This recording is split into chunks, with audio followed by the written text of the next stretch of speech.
Hi folks, I've read Iain Banks with M and no M for, 30 years or more, and I've enjoyed nearly all of them very much indeed. And over the last year and a half, I've been engaged in a gradual reread of all 9 culture novels. It's often described as a series, but it's really more of a shared universe. There is no through plot arc to speak of. I always think that each book in the series just serves as a means of examining this thing called the culture, this utopian post-scarcity society from various perspectives. That might be from the outside, whether it's from an alien or an enemy viewpoint or both, or with a ship mind's eye or a drone's eye, a culture citizen or 3, even a special circumstances deep cover operation. Each of these lenses helps to build a wonderful picture of what it might be like to live in the culture. There are frequent passionate debates over which order to read them in, but for me, if in doubt, stick to the publication order, and that's what I did for my reread. I think it's interesting to see his ideas for the culture develop over the 30 odd years that he wrote those books. I am going to rank these books, but it's important for me to say that to my mind, there is no bad culture book. There's only degrees of great. So there's no implied harsh criticism of those that bring up the rear. With that said, let's get busy ranking the damn things. In last place, bringing up the rear, is 2010's Surface Detail. And the main reason that I think this one is in last place is there were just too many protagonists, or rather there were too many parallel plot threads. I think there were 6, and it's quite a lot to keep up with. And I reckon he could easily have dropped 1 or 2 of them and had no particular effect on the overall story. There's a war in heaven being waged in the background of this novel. It's a virtual war, and the result will determine whether artificial hells are to be outlawed or not. And these artificial hells are in place to upload the consciousness of the dead, a secure storage medium, if you like. There's some fantastically, creatively baroque descriptions of the demons and the torture that they inflict in these hells. And we spend quite a lot of time with 1 or 2 of the characters in such a hell, a sort of reconnaissance mission, if you like. It's deeply, deeply unpleasant. There were quite a lot of protagonists, but I did like most of them, especially Ladej Jubrek, who is a chattel slave, and she's used and abused by Vepers, another of the main characters, a wealthy industrialist. Whilst it's not my favourite, Surface Detail is fantastically and imaginatively plotted and complex to boot, and has a most satisfying payoff. There is an Easter egg at the very end in the epilogue which refers to a much earlier culture novel, and I enjoyed that, and it provided a nice reprieve for one of the more redundant plot threads. Next is Consider Phlebas. I'm busy trying to collect all of these in hardback, but the first edition of Consider Phlebas is rare as rocking horse shit, and it will set you back easily £1,000 if you want a copy of it. And I'm not that desperate to get a copy of it. But what I did do is invest it in a very nice Folio Society hardback, which did cost me a pretty penny, but I got it as a Christmas present last year. And that's a really nice paper stock, and it's illustrated throughout. With some nice colour illustrations. So it's a very nice copy. So until I can afford / find, I'm never going to pay £1,000 for a book. That's just madness. But you never know. I might just happen across one in a charity shop sometime. That's my kind of dream, is to find something like that on one of those shelves. Anyway, where were we? Consider Phlebas, yes. So Consider Phlebas was the first book published in a series. Actually not the first one written, or not the first attempt anyway. But it was largely written 10 years before Banks was ever published. And we know from this book of his sketches and doodles that he was thinking deeply about the culture back in the 1970s. Naturally, there's a lot of firsts in this book. It's our first mention of the Ilduran War, which is often referred to in the deep past in other culture books. But in Consider Phlebas, we're in the middle of it. It's the first appearance of a special circumstances agent, and it's the first time that we get the inkling that humanoid is a very common body template, available in many, many flavours. It's the first time that we get ships with unusual and sometimes amusing names. And it's our first snarky drone. It's our first culture mind, the powerful AIs that basically run the culture on behalf of the humans of the piece. It's also the first time we get to see a megastructure, an orbital in this case. And if you think of Larry Niven's Ringworld, you won't be far off. But in this book, it's only there to serve as an example of how desperate the war is. The culture evacuates the orbital and then destroys it, lest it be used as a base by the Ildurans as they press their attack. At this point, the culture has largely been peaceful and is busy building some warships with which they will later kick the Ildurans' ass. But that hasn't happened yet, and they're on the back foot and ceding territory. In Consider Phlebas, we're introduced to the culture via the eyes of a mercenary operative of the Ildirans, Horza Gorbachol. He doesn't love the Ildirans, but he hates the culture even more for what he sees as their dependency on, or even their subservience to, artificial intelligence. Talking of which, a culture mind has crash-landed on a remote planet and the Ildirans want Horza to fetch it.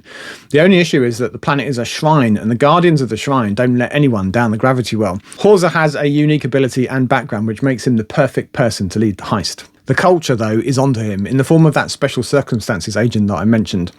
They both end up in the crew of a pirate ship, the Clear Air Turbulence. There's a lot to like in this book. There are nuclear subway trains, there's an interspecies love story, there's some great close-quarter battles, and, of course, a snarky drone. It's maybe a little bit less refined than some of the later books, and it's comparatively unadventurous in the plot department, and folks often say it's not a great introduction to the culture. It's definitely not one of the best in my humble opinion, but I didn't find it off-putting, and I think it can safely be read first, as ordained by the gods of publishing order. Now we go from the first culture book to the last, the Hydrogen Sonata. And in this book, the Gazilt, who were almost founder members of the culture 10,000 years previously, are about to sublime as a civilization, leaving the real behind forever. But there is a secret surrounding their religion, their foundational myths, which cannot be allowed to become known. Protecting that secret, particularly at this sensitive time as the Gazilt are about to sublime, triggers a large and violent conspiracy. There are several threads in common with most of Iain Banks's books. There are several threads which converge as the book progresses. What is the secret and what bearing does it have on the subliming? Vri Cassant is a reservist in the Gazilt Navy, and she's a musician too. We first find her trying to perfect the Hydrogen Sonata, a piece of music, on an instrument called the antagonistic undecagon, or more easily, an 11-string. So difficult to play is the 11-string that she was required to grow an extra pair of arms just to have a chance of getting it right. And Gaio Korea is a culture citizen alive in various forms for more than 10,000 years, allegedly. And it's possible that he might be able to unravel the ancient secret if he still has those memories. Most of the book is spent trying to track him or his memories down. I did find that I lost track of the plot at times, or at least what the point of the conspiracy was, what with all the chasing around. I sometimes struggled to remember who was a mere acquaintance of Korea and who was the ancient, possibly 10,000-year-old person himself. There are, of course, drones, there are knife missiles, there are aliens, there are ships, there are mines, there's violence, and even a man covered in fully functioning cocks. I think Iain Banks must have had a laugh writing that scene. The Hydrogen Sonata I found is a bit patchy, but I really liked Cassant as the protagonist, and the closing scenes in a giant airship filled with water are a lot of fun. Next comes Excession, and this is the culture book that people often bounce off hard. It is difficult to get into. There's a lot of ships, mines communicating with each other in dense text, and it's quite technical and physicsy compared to some of the other books. As I recall, I found it hard going myself the first time that I read it when it first came out many years back. But on rereading it last year, I was surprised by how much I enjoyed it. The protagonists of this tale are really the minds, the AIs, and the ships that they ride, rather than any humans. Central to this story is a so-called outside context problem, all capital letters, known as the Excession. A dense, black, perfect sphere, seemingly older than the known universe, has appeared out of nowhere and resisting all attempts to probe, signal or scan it. An outside context problem is what happens when a civilization encounters another unimaginably more advanced than they are, and it usually ends badly for the more backwards of the two. Can it be that the culture and the other involved civilizations of this galaxy are the primitives of the piece? You can add to that mix the ambitious, rapidly expanding race known as the Affronters, who have audaciously planned to commandeer some culture warships mothballed for thousands of years since the aforementioned Ildiran War. The star of the show for me is the Sleeper Service, an eccentric but very, very capable, it turns out, General Systems vehicle that gets instructed to head towards the Excession by the Interesting Times Gang, a loose confederation of minds that try to coordinate the response to the outside context problem. There are humans involved too, but with one or two exceptions, they're rather peripheral to the overall tale. Events in the Excession build up to an epic confrontation as a spectacular set-piece battle in which the Excession begins to demonstrate its capabilities. I think if you were inclined to ignore my advice to read in publication order, I would definitely not make Excession the first culture novel that you read. Maybe get a few under your belt first, but I think it does reward a patient reader. Next comes The Player of Games, one of the earlier culture novels. I think it was the second one out of the gate, and it's the only one that I don't have in a hardback of some kind.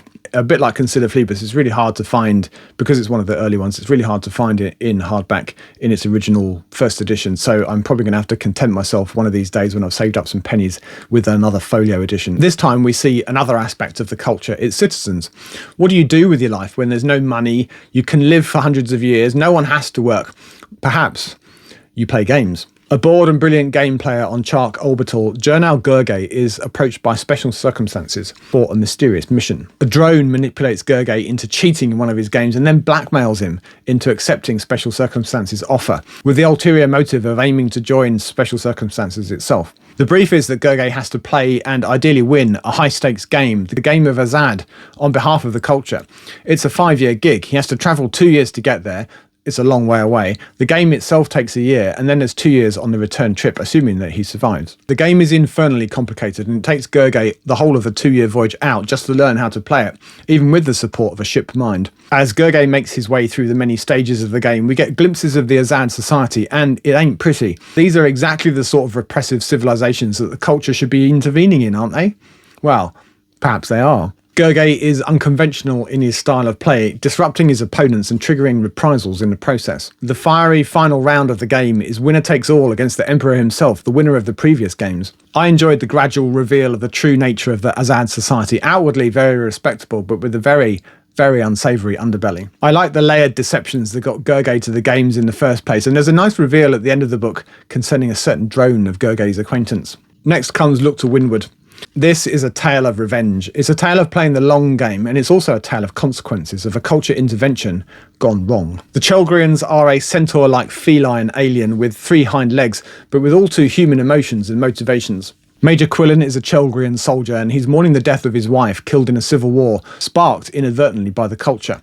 He's sent on a suicide mission to destroy the hub mind of the Massac orbital, and for this mission, Quillen carries a soul keeper containing the mind of a deceased Chelgrian admiral to both advise and keep an eye on him. His cover story is that he's visiting Massac to persuade an emigre Chelgrian composer, Mare Zilla, to return home. Zilla, who left under a cloud, is suspicious. He suspects ulterior motives, and he evades all attempts to contact him, even to the extent of not attending the premiere of the concert that he's been writing for the last few years. There are exotic wormhole weapons supplied by somebody to the Chelgrians, who, besides the Chelgrians, stands to gain from such an act of wanton destruction. There's an entire subplot involving a culture scientist who's investigating the life cycle of some dirigible life forms, and via circuitous means he gets wind of the Chelgrian plot and races off to Massac to warn them. Will he get there in time?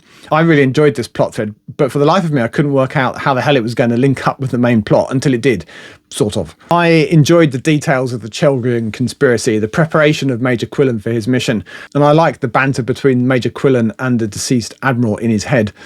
I also like the descriptions of life on the Massac orbital and the gradual reveal of the various plots and counterplots. There's a wonderful scene of retribution at the end, which is basically the culture saying to the guilty Chelgrian plotters, "You fucked around, and now you're going to find out." And in case you were wondering, there is another culture book, a 10th culture book, The State of the Art, which is a short story collection. I'm just not considering it in this. I'm busy ranking the novels only in this video. We're on to my top 3 now. Matter is in 3rd place. And the scene of much of the action here is a shell world, an ancient artifact, many of which are or were scattered around the galaxy's edge, but many of them have been destroyed. This particular shell world, Sir Salmon, has many levels, with various biospheres, each playing host to one or more civilizations. Some humanoid, but many not. Each of these civilizations has a sponsor alien species who's intended to play a benign role in their development, whilst managing their existence in the shell world. At the beginning of the book, we meet a Prince Firmin, who's the very spoiled eldest son of good King Horst of the Saal people, denizens of level 8 of Sir Salmon. The Saal had designs on expanding into level 9 as well. As the book opens, Firmin has just witnessed the vile murder of the king at the hand of his supposedly loyal advisor, Tal Losp. Rightly fearing for his life, Firmin flees unobserved and is declared dead, so that Tal Losp can declare himself regent ostensibly until young Prince Ormond, Firmin's younger brother, is old enough to assume the monarchy. With his long-suffering manservant Holst in tow, Firmin decides that his only hope is to get off-world and find his sister Janseri Anaplion, who now works for Special Circumstance.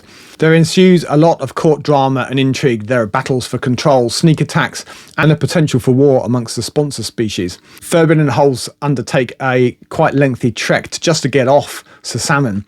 And whilst Firmin is trying to find his sister, she's heard tell of the king's death and is already heading home after years of absence to pay her respects. Firmin is written to be really whiny and annoying, and he is at first, but his heart is more or less in the right place. Holst is an excellent and increasingly reluctant manservant, and in the final denouement, he has big plans for the Saal that I would have liked to read more about. Jansiri is great fun too, probably my favourite character. With her special circumstances, training and modifications, she is a pretty formidable lady with a very particular set of skills, to paraphrase Liam Neeson for a moment. There's a motley assortment of alien species, some very alien indeed, all players in the galactic game to varying degrees. There are the obligatory drones, one of whom accompanies Anaplian on her trip home, disguised as a dildo, which must be rather undignified. Aside from the crazy setting, the aliens, the spaceships, the drones and the galactic scale shenanigans, in many ways matter reads more like a fantasy, telling the story of two warring civilizations. I really enjoy this mashup of low tech and space opera, and I think Dune and perhaps the first book in the Sunity series push some of the same buttons for me. The little battles of the Saal and their 9th level foes, the Deldine, are merely a proxy for a larger game, far beyond the ken of even the cunning Tal Losp. Evil lurks on the 9th level in the form of an alien relic uncovered after eons by the actions of an enormous waterfall, and it is bent on destruction. Use of Weapons is the third culture book to arise from the Banksian imagination, and Use of Weapons tells of the sharp end of action in special circumstances and the personal cost to those doing the dirtiest of dirty work. Use of Weapons tells the story of Chiradaneen Zakalwe via twin plot threads. One thread moves forwards in conventional fashion, and it's a self-contained tale, telling of special circumstances and their attempts to bring one of their best agents, Zakalwe, out of retirement for one last mission, whilst the other thread moves backwards, giving snippets of Zakalwe's life as a special circumstances agent. Zakalwe is shown to be a ruthlessly efficient agent, and let's say, comfortable with moral ambiguity. Zakalwe's price for coming out of retirement is to learn the location of a particular woman, his long-lost sister, Livweta. In the backwards thread, we get flashbacks of Zakalwe's childhood, his life with his sisters, and Elethamiel, son of a man imprisoned for treason. There are a couple of massive gut punches in this book, shocking and grotesque in one case and utterly unexpected in the other, a twist to end all twists. More switched-on readers than me might have spotted it coming, but I found it absolutely jaw-dropping. To me, those are the most memorable elements of Use of Weapons. Ironically, my favourite culture novel of all, Inversions, is hardly culture at all. There is the faintest of whiffs of culture, just hints and glimpses. Inversions reads much more like a fantasy novel, even more so than Matter. The setting is a planet that has recently experienced asteroid or meteor strikes, triggering a number of wars and breaking up an empire, the former components of which are still squabbling. It's a braided plot. There are two counterpointing narratives. One featuring a whip-smart lady doctor, Vosil, who administers to King Quilance, gaining his confidence and advising along the way. This thread is narrated by her assistant Oelf, who's a little in love with her, but is also a spy for whom it's not clear to start with. Vosil is foreign, and her unorthodox and newfangled ways with medicine and her increasing influence over the king arouse suspicions and make her enemies. In the other thread, we followed Dewar, who is bodyguard to Erlaine, now the prime protector of Tassasin after overthrowing the resident monarchy. Perrand is a revered concubine in Erlaine's harem, and she develops a close friendship with Dewar. And in the course of their chats, whilst Erlaine is in the harem with other women, Dewar and us get to hear Perrand's traumatic backstory, how she came to be in the harem in the first place. And there's a nice side tale with Latans, who is Elaine's sickly son by Perrand. There are stories within stories which flesh this tale out, giving hints of possible culture involvement or even intervention in the affairs of this planet. But they are just hints and oblique references. The links between the two threads become apparent as the story progresses, and each of them is tied up neatly to a point, but we are left to guess at the backgrounds and the futures of the protagonist, Vosil and Dewar. The epilogue drops more clues that this, despite appearances to the contrary, is indeed a culture story. I really love both of the plot threads, and I was particularly fond of both the women, Vosil and Perrand, both strong in their different ways. It's funny that my favourite culture novel has almost nothing of the culture in it. Instead we get, or rather it's hinted that we might be getting, an on-the-ground, deep cover view of what it's really like to be a special circumstances agent, tasked with nudging a potential future threat into becoming a potential future client civilization, or maybe a future member of the culture club. And I don't mean Boy George. Tell me, what's your favourite culture book? And if you're yet to read any, and I'm so jealous if this is your first time, which of them most takes your fancy? As always, thank you for watching, and until next time, goodbye for now.